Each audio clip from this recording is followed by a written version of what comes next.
Good morning guys, good morning from Guwahati. তো কালকে রাত্রিরে তোমরা দেখতেই পেয়েছো যে আমরা রাত্রে প্রায় 1:30টার সময় এসে গুয়াহাটি পৌঁছে গেছি। আর আজকের দিনটার ব্যাপারে একটু বলে রাখি, আজকে হলো গিয়ে 26শে ডিসেম্বর। আর আজকে আমরা বেরোবো হচ্ছে আমাদের ফাইনাল ডেস্টিনেশন মেঘালয়ের উদ্দেশ্যে। মানে আজকে আমরা এখান থেকে শিলং যাব। তো এখন বাজে হচ্ছে প্রায় দুপুরবেলা 1:10। আর দেখতে পাচ্ছ এই পুরো ফুল রেডি, জাস্ট লাঞ্চ করবো আর বেরোবো। এবার এত দেরি কেন হলো, কারণ আমরা সকালবেলা উঠে কামাখ্যা দেবী মন্দিরে পুজো দিতে গেছিলাম। আর সেটা শ্যুট করিনি, তার একটাই মাত্র রিজন যে সেখানে ক্যামেরা অ্যালাউড কি না, ওই জন্য নিয়ে যাইনি। তো যাই হোক, এখন রেডি ফেডি হয়ে নিচে চলে এসেছি। আর ভেতরে সব লাঞ্চ করতে বসে গেছে, আমিও জাস্ট লাঞ্চ করতে বসবো। তো তোমাদের একবার জাস্ট দেখাই, এটা হচ্ছে এখানকার ডাইনিং রুম। এই তো আমরা সব বসে আছে, খাওয়া দাওয়া চলছে। আর মেনুতে আছে মাছ, ডাল, আলু সামথিং ফ্রাই, ভাত। আর আমার এখানে ফ্রাইড রাইস, বিকজ আমি ভাত খেতে ইচ্ছুক নই দুপুরবেলা। আমি ভাত ভক্ত না খুব একটা, বাই দেবে ফ্রাইড রাইস চাউমিন দিয়ে না, ওই ভাত না, এমনি ডাল ভাত, ভাজা ভাত। তো যাই হোক, চলো খাওয়া দাওয়া করে নিই, খেয়ে দিই, বেরোই, তারপরে একবারে রাস্তায় কথা হবে। তো গাইস, খাওয়া দাওয়া হয়ে গেছে, আর এবার আমরা জাস্ট বেরোবো। আর এই যে আমার পিছনে দেখছো, এই হোটেলে আমরা কালকে ছিলাম, এই যে ড্রিম সিটি হোটেল। এখানে এসে আমরা কালকে ছিলাম। আর এইখানে এটা হচ্ছে ওদের মেন এন্ট্রেন্স, আর এইটা হচ্ছে আমাদের এখানে পার্কিং করা আছে বাইকগুলো। এই যে, তো লাগেজ সব প্যাক করা হয়ে গেছে, চেনও লুট করে নিয়েছি। এই যে আমার বাইক, দাদার বিশান্তের বাইক, দাদার বাইক। তো এবার এখান থেকে জাস্ট জ্যাকেটটা পরবো আর বেরিয়ে পড়বো। তো চলো, আর টাইম ওয়েস্ট না করে সোজা গিয়ে একদম রাস্তায় দেখা হচ্ছে। তো গাইস, ফাইনালি রেডি হয়ে গেছি, আর এই যে বেরিয়ে পড়েছি রাস্তায়। এবার আজকে আমাদের উদ্দেশ্য, চলো শিলং। আর আজকে আমরা আমাদের জার্নির সেকেন্ড যে স্টেট মেঘালয়, সেখানে এন্টার করব।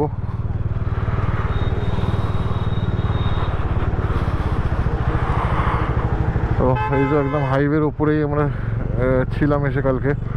আর এই যে বেরিয়ে একবারে সোজা হাইওয়ে ধরে নিলাম আমরা। আর এখান থেকে শিলংয়ের ডিস্টেন্স হচ্ছে 101 কিলোমিটার। টাইম দেখাচ্ছে 2 ঘন্টা 10 মিনিট মতো। আর আমাদের ম্যাপে লোকেশন মারা আছে হচ্ছে উমিয়াম লেক। তো আজকে আমরা ফার্স্ট ওখানে যাব, মানে উমিয়াম লেকটা আমাদের অন দ্য ওয়েই পড়বে। তো সেইটা দেখে তারপরে আমরা বেরোবো হচ্ছে শিলংয়ের সিটির উদ্দেশ্যে।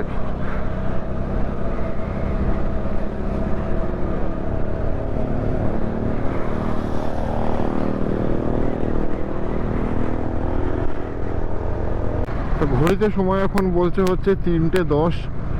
আর আমরা এখন গুয়াহাটি সিটিকে বাই বাই জানিয়ে বেরিয়ে পড়েছি হচ্ছে আমাদের নেক্সট উদ্দেশ্যে। আর এই দেখো, বাঁহাতে পাহাড়ের ভিউ অলরেডি দেখা শুরু হয়ে গেছে। ইভেন এটা কাল রাত্রিরে আমরা খেয়াল করিনি, অন্ধকারের মধ্যে এসেছি। বাট সকালে উঠে যা রুম থেকে বেরিয়েছি, বেরিয়েই এই ফার্স্ট ভিউ ছিল। তো যাই হোক, আজকের প্ল্যানের ব্যাপারে তো তোমাদের বলেই ফেললাম যে আজকে আমরা এখান থেকে শিলং যাব।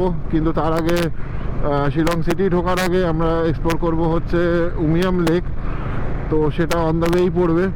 তো সেইটা দেখে তারপরে আমরা ওখান থেকে বেরোবো। আর নিয়ার বাই যদি অন দ্য ওয়ে আর কোনো ট্যুরিস্ট স্পট পাই বা প্লেসেস অফ অ্যাট্রাকশন পাই, তাহলে সেগুলো দেখেই আমরা একবারে বেরোবো।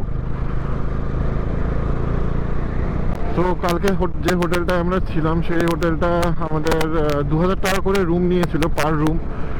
দুটোই ডাবল অকুপেন্সি বেড ছিল। আর রুমটা খুবই ভালো ছিল, হোটেলটাও খুব ভালো ছিল, খাওয়া দাওয়া মোরাললেস ভালোই ছিল। আর তোমাদের রুমটা দেখাবো ভাবলাম, বা সেটা আর যাই হোক দেখানো হলো না, কারণ আমরা মন্দির থেকে পুজো দিয়ে এসে মোটামুটি 1টা বেজে গেছিলো। এবার 12টায় ওদের চেক আউট থাকে, তো ওই জন্য ওরা একটু তাড়াহুড়ো করছিল, তাই জন্য আর রুমটা সেইভাবে তোমাদের দেখানো হলো না। বাট তোমরা যারা গুয়াহাটি আসছো, কোথাও হাইওয়ের ধারে পাশে কোনো হোটেল চাইছো, তাহলে তোমরা কিন্তু এখানে থাকতে পারো। হোটেলটা কিন্তু বেশ নিট অ্যান্ড ক্লিন, বাথরুম সব নিট অ্যান্ড ক্লিন। আর এদের খাবার দাবারও বেশ ভালো। তো 2000 টাকা করে নিয়েছিল, তোমরা যদি বার্গেন করতে পারো তো ওয়েল অ্যান্ড গুড। আশা করছি তোমাদের এখানে থেকে খুব একটা খারাপ লাগবে না, বেশ ভালোই, একদম রোডের উপর যেহেতু। তো যাই হোক, সেগুলো নয় হলো। আর আপাতত এখন বেশ গরমই লাগছে হালকা, কারণ এখানে এক্সপেক্ট করেছিলাম গুয়াহাটিতে হয়তো ঠান্ডা থাকবে, বাট সেরকম কিছু ঠান্ডা নেই। মানে রাতের দিকে যেটুকু আবার লাগছিল, সকালে থেকে উঠে একদমই লাগছিল না। মানে সকালে যখন আমরা মন্দিরে গেলাম আর কি, তখন থেকে ওই একটা হাফ টি শার্ট পরেই চলে গেছিলাম, মানে কোনো গায়ে কিছু দিতে লাগেনি। আর ইনফ্যাক্ট এখনও বেশ গরম লাগছে। তো সেটা যদিও কিছুক্ষণই, কারণ এরপরে মেঘালয় এন্টার করে গেলে শিলং ঢুকতে বেশ ভালোই ঠান্ডা পেয়ে যাবো আমরা। তো যাই হোক, চলো এগোতে থাকি আমরা, তোমরা এনজয় করতে থাকো জার্নি, মানে ভিডিওটা, আর আমরা এনজয় করতে থাকি হচ্ছে আমাদের জার্নি।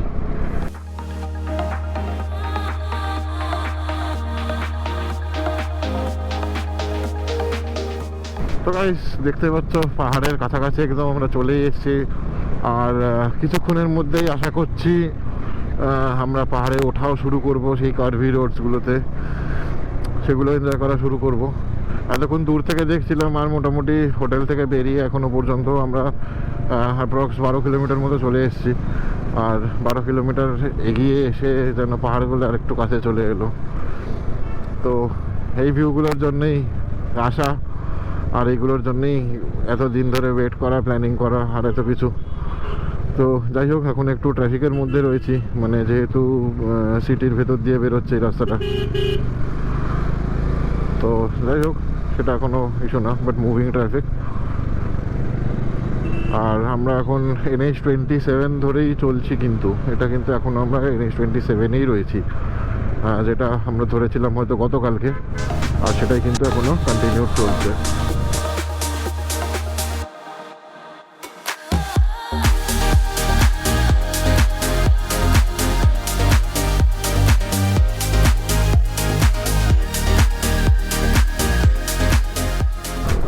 আর মোটামুটি একটু ট্রাফিকটা ক্লিয়ার হয়েছে, আর আমরা কিন্তু পাহাড়ের চড়াই ভালো মতোই চলছি। দেখছো কার্ভসগুলো? আর এই কার্ভসগুলো দেখলে আমার 310-এর কথা খুব মনে পড়ে, মানে লিটারেলি মিস করছি 310-কে, because 310 is one of a kind on the curves. ডমিনারও হয়, বাট সেটা নিয়ে সাহস করি না, জাস্ট বিকজ পিছনে স্যাডেল ব্যাগটা রয়েছে, আর স্যাডেল ব্যাগের লোড ডিস্ট্রিবিউশন যদি ঠিক না থাকে, তো সুতরাং তখন একটু ডিসব্যালেন্স হয়ে যাওয়ার চান্স থাকে, কারণ গাড়ির পিছন প্রচণ্ড ভারী হয়ে আছে স্যাডেল ব্যাগে। তো সেটা করাটা উচিত হবে না। তাছাড়া আমার এতে স্ট্রিট টায়ার্সও লাগানো, এটা ডুয়েল পারপাস টায়ার লাগানো, বাট সেটাতে করা যায় না তা না, বাট সেটা অ্যাটেম্প করি না আমি, আমার প্রয়োজন নেই সেটার। আর আমরা কিন্তু এখন হচ্ছে ডাউন স্লোপ নামছি, আর যেখান থেকে উঠলাম আর কি, মানে এটা জাস্ট একটা সাইড দিয়ে উঠলাম আর একটা সাইড দিয়ে নামছি, এটা কিন্তু এখন কন্টিনিউ চলবে। আমরা পাহাড়ের মধ্যে এগুলোই চলে আর কি, একটা পাহাড় থেকে আর একটা পাহাড় এইভাবেই শিফট করে। তো যাই হোক, এখন এখান থেকে যে বর্ডারের ডিস্টেন্স, মানে আসাম মেঘালয় বর্ডার যেটা, সেটা অ্যাপ্রক্সিমেটলি এখন আমরা কাছাকাছি আছি বর্ডারে আর কি, মানে বর্ডার ঘেঁষেই আর কি এই রাস্তাটা যাচ্ছে। তো মোটামুটি এখান থেকে এখনও ধরা যায় অ্যাপ্রক্স 15 কিলোমিটার মতো হবে। আর এই সামনের পাহাড়টা দেখো, এটা দেখে তো লাগছে যেন অ্যাজ ইফ ধসে গেছে, মানে ল্যান্ডস্লাইডে এরকম অবস্থা হয়েছে, আদারওয়াইজ এটা কিন্তু পুরো পাহাড়ই ছিল আগে।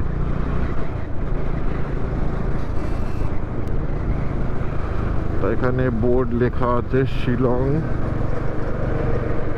কত লেখা আছে? শিলং আছে 80, আচ্ছা ডিমাপুর 262, নাগাঁও 112। তো আমরা তো যাব হচ্ছে শিলং। তো শিলং ওখানে দেখাচ্ছে 80 কিলোমিটার্স।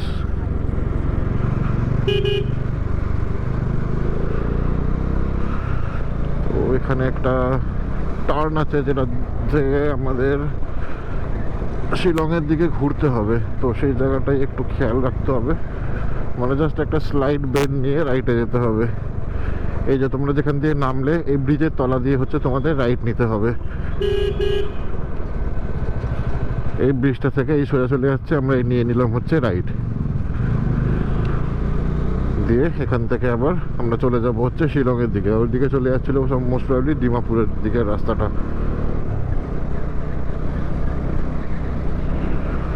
তো ফাইনালি আমরা শিলংয়ের রাস্তায় চলে এসেছি। আবার এখান থেকে দেখছো আপওয়ার্ড ক্লাইম্ব শুরু হচ্ছে। তো কম্প্যারিটিভলি এদিকে রাস্তাটা মনে হয় যেন ফাঁকা, নাকি এখানে গাড়ির না, ফাঁকাই আছে। মানে ট্রাকগুলো ওদিক থেকে দাঁড়িয়ে থাকতে দেখে আমি লিটারালি ভয় পেয়ে গেছি যে কী হলো, এখানে রাস্তায় জ্যাম নাকি। আর রাস্তা কিন্তু এদিকে বেশ ভালো, মানে রাস্তার কন্ডিশন জাস্ট অসাধারণ। তো শিলং দেখাচ্ছে 80, শিলচর দেখাচ্ছে 293, আর সোরা দেখাচ্ছে 127 kilometre. National highway authorities of India.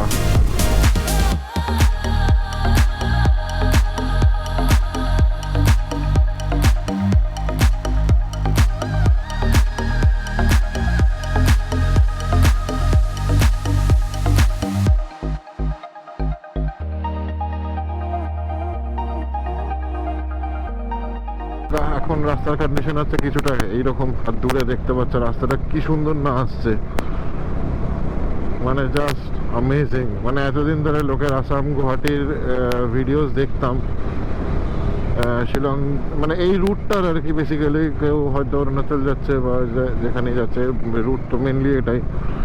তো তা সবার দেখতাম, দেখে ভাবতাম আমি কবে যাব। তো ফাইনালি আজকে আমিও চলে এসেছি নিজে দেখতে আর তোমাদের সাথে শেয়ার করতে। তো তোমরা যারা এটা দেখছো অবশ্যই কমেন্টস করে জানিও কি কেমন লাগছে তোমাদের এই জার্নিটা আমাদের। আর নেক্সট ট্রিপ কোথায় করা যায় সেটা যদি একটা সাজেশন দাও সেটাও খুব ভালো হয়। বাট হ্যাঁ, এইটুকু বলে রাখি, বাট যেটাই সাজেশন দাও না কেন সেটা যেন অবভিয়াসলি পাহাড়ি হয়। তো রাস্তা কিন্তু এদিকে এখন খুবই ভালো, দারুণ কন্ডিশন রাস্তা, টারম্যাক রোড, পাহাড়, আমরা, আমাদের বাইক, আর কি চাই বস। ইয়ার এন্ডিং এর থেকে ভালো আর কি হতে পারে।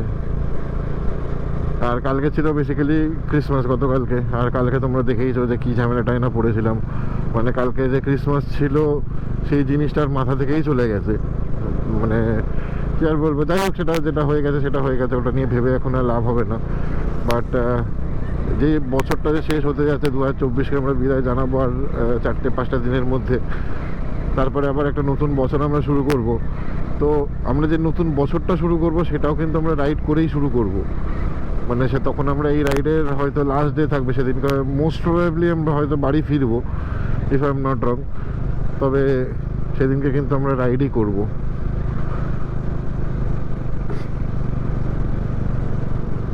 আর পাহাড়ে আমরা জাস্ট অল্প কিছুটুকুনি হয়েছে উঠেছি, মানে জাস্ট হয়তো হার্ডলি কয়েক কিলোমিটার হয়েছে এসেছি। আর ঠান্ডা কিন্তু বস অলরেডি লাগতে শুরু করে দিয়েছে। আমি তোমাদের ভিডিও শুরুতে জাস্ট 15-20 মিনিট আগে কথাটা বললাম যে আমাদের রীতিমতো গরম লাগছে সকাল থেকে গুয়াহাটিতে। আর এখন কিন্তু ফট করে ঠান্ডাটা মানে একদম এসে যেন হিট করলো, যে লেটস জয়েন দ্য পার্টি বলে। তো যাই হোক, ওয়েদার তো এখন বেশ ভালো। এদিকে একটু রোদ কম আছে ঠিকই, যার জন্য এখান দিকটা ঠান্ডা ঠান্ডা লাগছে। মানে এদিকে ঠিক রোদটা পৌঁছায় না বা পৌঁছাচ্ছে না এই মুহূর্তে, মোস্ট প্রবাবলি পৌঁছায় নাই হয়তো। যাই হোক, এবার যেটাই হোক না কেন লাগছে তো বেশ ভালোই। টোল প্লাজা আছে 1 কিলোমিটার, এই রাস্তাতেও টোল আছে। ও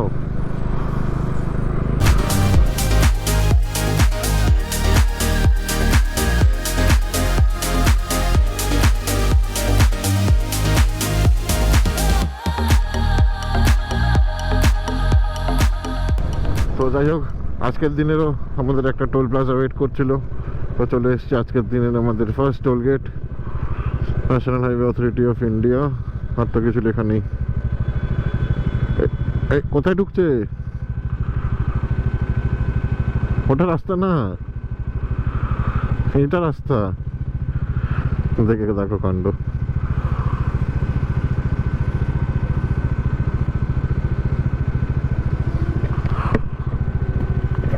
তোমার ফগ লাইট জ্বলছে।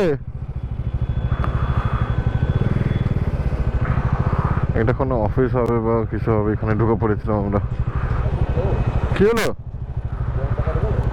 পেছনের চাকা? হ্যাঁ, না একটু হাওয়া কম লাগছে।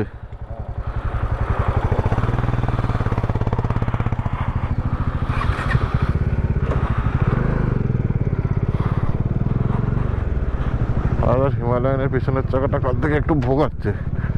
চাকায় লিক নেই, বাট হাওয়া বেরিয়ে যাচ্ছে সম্ভব। যাই হোক, সেটা হাওয়া দিয়ে নেওয়া যাবে। তো চলো আমরা টোল গেট পার করে আবার এই খুবসুরত ওয়াদিও মে চলে এসেছি। আর দেখি একটু হাওয়াটা চেক করি নি আগে। তো গাইস দাদা টায়ারের প্রবলেম বলছিলাম, আর ঠিক তাই টায়ারে হাওয়া কম বেরিয়েছে, দুটো টায়ারই হাওয়া কম ছিল। তখন টায়ারে হাওয়া ভরা হচ্ছে, সামনে ঠিক আছে। তখন পাম্পার বার করা হয়েছে, পিছনেরটায় হাওয়া দেওয়া হলো এইমাত্র, হাওয়া অনেক কম ছিল। হ্যাঁ এই ট্রিপে প্রতিদিন কারোর না কারোর গাড়ির গন্ডগোল হচ্ছে। তো এখন পাম্পার বার করাই হয়েছে, তো একবার আমাদেরগুলো চেক করিনি।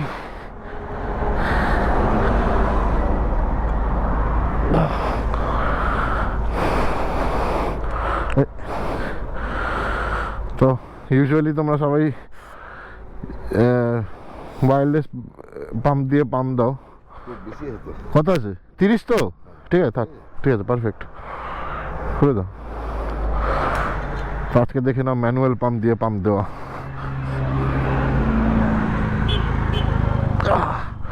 ওইটা সামনে আছে না বোধ হয়,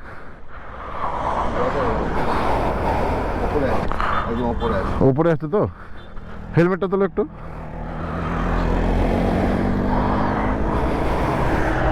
দেখো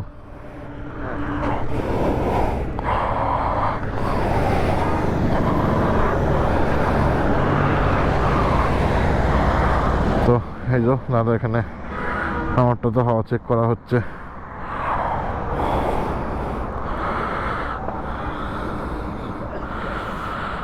কত বলছে? হ্যাঁ ঠিক আছে থাক। না বার যখন করাই হলো চেক করেই নি। বলো। দেখো দেখে নাও, ভালো আইডিয়া। তো যাই হোক মোটামুটি হাওয়া পর্ব শেষ হলো, জাস্ট এটা চেক করে নিয়ে বেরিয়ে যাবো। তো গাইস আমরা দেখতে পাচ্ছ এখন অন্ধকার হয়ে গেছে, টায়ারে পাঞ্চার বেরিয়েছিল একখানা, তো কিছু করার নেই। হিমালয়ান 411 জানোই টিউবলেস নয়, তো সেটা ম্যানুয়ালি খুলে ঠিক করতে হতো। তো যাই হোক সেটা দাদা করিয়ে এনেছে। আর আসতে এখন ঘড়িতে টাইম হয়ে গেছে 5:44, আর যথারীতি অন্ধকার। আর আমরা কিছু দূর এগিয়ে এসে এরকম কয়েকটা দোকান দেখতে পেয়েছি, আর এখানে দেখছি প্রচুর বিক্রি হচ্ছে আনারস। আচ্ছা এখানে আছে আনারস, মোচা, কলা, কমলা লেবু, আপেল, নারকোল, অনেক কিছুই পাওয়া যাচ্ছে। এদিকে আচার রয়েছে। আমরা বেসিক্যালি এই আনারসটা দেখেই দাঁড়িয়েছি এখানে।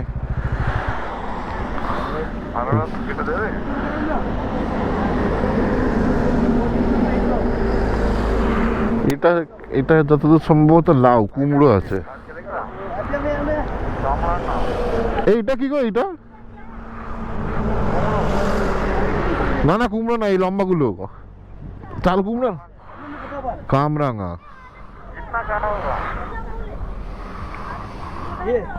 हाँ हाँ ये क्या है? আচ্ছা ওই তো কামরাঙা, কমলা লেবু, আচার, অনেক কিছু পাওয়া যাচ্ছে। আর আদারওয়াইজ রাস্তার কন্ডিশন এইরকম। রাস্তা কিন্তু অপূর্ব সুন্দর, মানে পাহাড়ি রাস্তা বাট ব্যাপক সুন্দর রাস্তা, 4 লেন রাস্তা। আর এখান থেকে আমাদের ডিস্টেন্স এখনো বাকি রয়েছে হচ্ছে 30 কিলোমিটার, টাইম দেখাচ্ছে 42 মিনিট।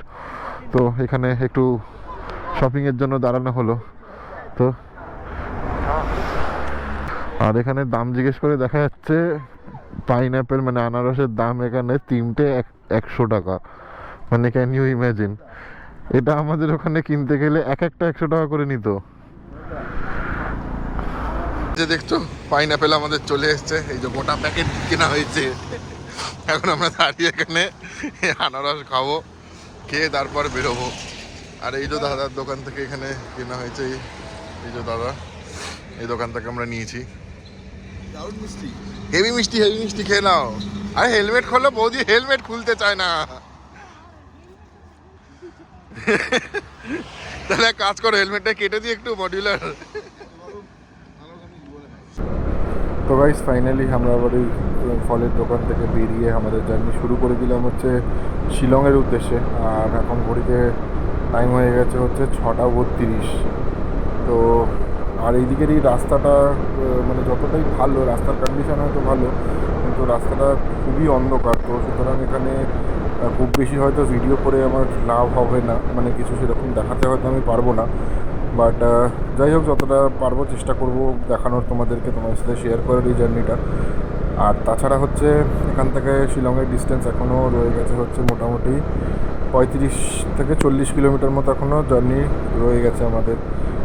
আর ভেবেছিলাম আজকে হয়তো উমিয়াম লেকটা ভিজিট করব, কিন্তু সেটা আনফর্চুনেটলি আর হয়ে উঠবে না, কারণ অন্ধকার, মানে যেহেতু সন্ধে নেমে গেছে আর শীতকালের টাইম, তো ওখানে বন্ধ হয়ে যায় আর কি লেকের এন্ট্রেন্স। তো যাই হোক, এখন সেটা নিয়ে তো কিছু করার নেই। তো একদিকে নিশ্চিত যে দাদার টায়ারটা ঠিক হয়ে গেছে আর কি। তো চলো আমরা আমাদের জার্নি কন্টিনিউ করি। আর কিছুক্ষণের মধ্যেই হয়তো আমরা পৌঁছে যাবো, হয়তো নেক্সট ঘন্টা দেড়েকের মধ্যে আমরা পৌঁছে যাব। তো চলো যে এগোতে থাকি আমরা আমাদের উদ্দেশ্যের দিকে। তো গাইস আমরা এখন আছি এরকম একটা রাস্তাতে, আর আমরা অলমোস্ট শিলং পৌঁছাতেই চলেছি। আর এখান থেকে হার্ডলি হয়তো 10-12 কিলোমিটার রাস্তা বাকি আছে। তো এরকম একটা ব্রিজ দেখতে পেয়ে বেশ ভালোই লাগলো। মানে চতুর্দিকে রাস্তায় যা অন্ধকার, আমি যার জন্য কোনো ভিডিও রেকর্ডও করতে পারছি না। তো কারণ কিছুই দেখানো যাবে না ফগ লাইটে, কারণ চতুর্দিকে কিছুই নেই। মানে আমরা যাচ্ছি, কয়েকটা হয়তো গাড়ি আসছে, বাস এইটুকুই। তো যাই হোক, এখন টাইম হয়ে গেছে অলমোস্ট 8টা। তো যাই হোক, এখন কোনো রকমে পৌঁছাই।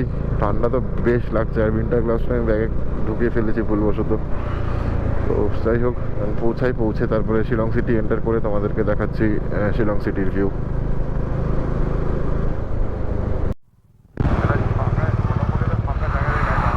হ্যাঁ, তো গাইস ফাইনালি আমরা পৌঁছে গেছি হচ্ছে শিলং। আর এই যে দেখো, এখানে লেখা রয়েছে ওয়েলকাম টু শিলং। আর এখানে এটা হচ্ছে দ্য সেন্টার পয়েন্ট, কোনো মল হবে। This city is good. ও কি সুন্দর সাজিয়েছে।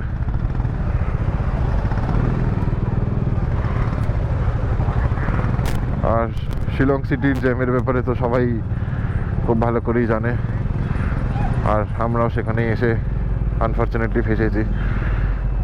আর ক্রিসমাস ফেস্টিভ্যাল টাইমে এখানে এটা হওয়াটা খুব অবভিয়াস।